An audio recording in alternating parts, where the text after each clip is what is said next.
Kabok the Prophet by Lord Dunsany.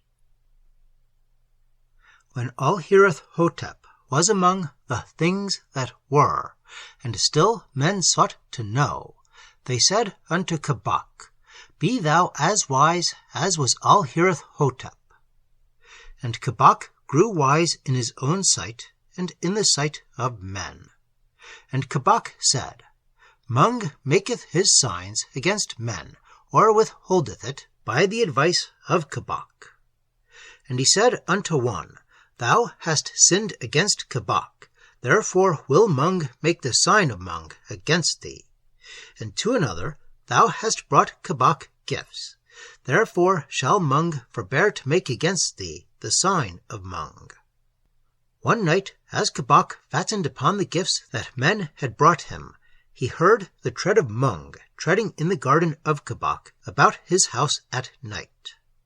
And because the night was very still, it seemed most evil to Kabok that Mung should be treading in his garden without the advice of Kabok about his house at night. And Kabok, who knew all things, grew afraid, for the treading was very loud and the night still.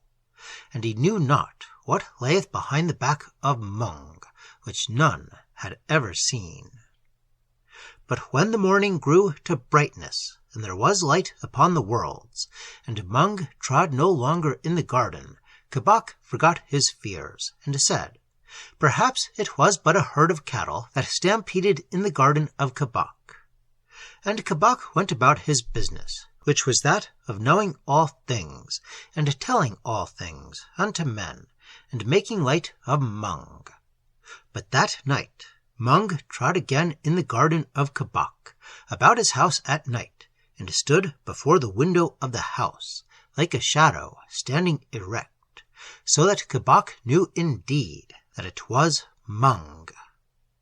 And a great fear fell upon the throat of Kabok, so that his speech was hoarse, and he cried out, Thou art Mung!